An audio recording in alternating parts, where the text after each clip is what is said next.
जो व्यक्ति अपने जीवन की दिनचर्या पर ध्यान नहीं देते, खान पान पर ध्यान नहीं देते, आचार विचार पर ध्यान नहीं देते, सोने जागने पर ध्यान नहीं देते, तो उनकी शारीरिक अवस्था युवा अवस्था में वृद्धा अवस्था दिखाई दे रही है। एक बूढ़ा था, वृद्धावस्था में बेचारी की कमर झुक गई, तो झुककर के चल रहा था। अब जब झुककर के चल रहा था तो जवानी के काल में तो ध्यान दिया नहीं अपने जीवन की तरफ को, अव्यवस्थित रहा तो कमर झुक गई। तो जब झुककर के जा रहा था तो किसी नौजवान ने उसको देख करके कहा, दादाजी बुढ़ापे से कमर झुक गई।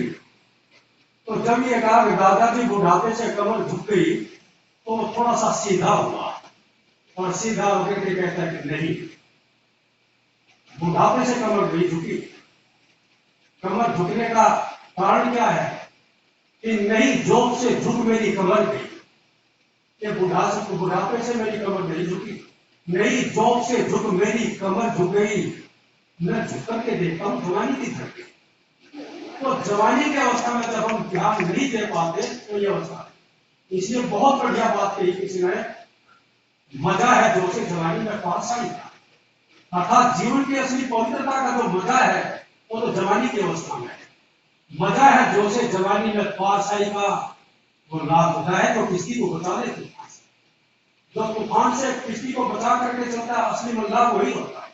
इसलिए जवानी की अवस्था के अंदर जिसने अपने आप को सुरक्षित रख लिया वही जीवन का असली मजा ले। और वो कैसे रखा जाए?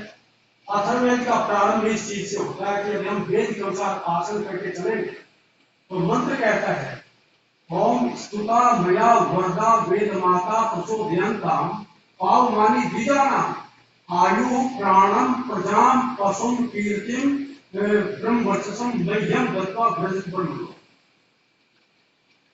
मंत्र का सार यह, मंत्र में कहा गया है कि व्यक्ति कहता है, स्तुता मया वरदा वेद माता, मैंने पवित्र वेद माता का स्तवन किया है, मैंने पवित्र वेद माता का अध्ययन किया है, और केवल अध्ययन नहीं किया बल्कि वेद माता का अध्ययन करते हुए, पवित्र वेद का अध्ययन करते हुए उसके अंदर जो निर्देश दिए गए हैं, जो आदेश दिया गया है, जो उपदेश दिया गया है, उसको जीवन में उतारा है। और जब मैंने उसको जीवन में उतारा है, उसको सार्थक किया है, तो निश्चित रूप से मेरी जीवनचर्या और मेरा जीवन ठीक प्रकार से चलता है। और यह वेद माता कैसी है? वो कहते हैं हर प्रकार से कल्याण करने वाली है, कि व्यक्ति जब वेद के अनुसार, वेद उपदेश के अनुसार अपने जीवन को ढाल करके चलता है तो निश्चित रूप से उसके जीवन का हर प्रकार से कल्याण होता है। और वो लोग आगे होता, बहुत बड़े वेद के विद्वान हुए, उनके भाषण को भी मैंने सुना बहुत पहले, आज से 60-65 साल पहले गुरु का मेडिकल करवाए दामोदर जी साथ में, तो वो कहा कि उन्होंने चारों वेदों का भाष्य भी किया है और बहुत कुछ लिखा है, बहुत बड़े विद्वान थे, छोटे कविता के वैसे। लेकिन वो कहा करते थे कि यदि वेद सच्चा है तो मैं 100 वर्ष की अवस्था को प्राप्त करूंगा, क्योंकि वेद के अनुसार अपनी जीवनचर्या को बना करके चलूंगा, कि यदि वेद सच्चा है तो 100 वर्ष से अधिक जीऊंगा। और ये उन्होंने सत्य करके दिखाया, उसके अनुसार अपने जीवन को लेकर बना करके चले, 103 वर्ष की अवस्था में उनका देगा। इसलिए कहा कि व्यक्ति कहता है, स्वाध्यायशील व्यक्ति कहता है कि स्तुता मया वरदा, जो अनेक प्रकार का वर देने वाली है, जो अनेक प्रकार से कल्याण करने वाली जो पवित्र वेद माता है, मैंने उसका स्तवन किया है, उसका अध्ययन किया है, और केवल अध्ययन नहीं किया, जैसा उसका निर्देश है, जैसा उसका आदेश है और जैसा उसका उपदेश है, उसी के अनुसार आचरण करने का प्रयत्न किया। जो निरंतर निरंतर पावमानी द्विजाना, जो प्रत्येक बीजी मात्र को पवित्र करने वाली है, जो कदम कदम पर हमारे सब प्रेरणा देने वाली है। तो कहते हैं कि कैसी दिनचर्या के ढंग से हो कि आयु प्राणम प्रजाम, कि आयु के वेद के अनुसार आचरण करने से हमारी आयु का विकास होगा, आयु बढ़ेगी। लेकिन आयु का आधार क्या है? कि जो हम लंबी आयु को प्राप्त करना चाहते हैं तो उसका आधार क्या है?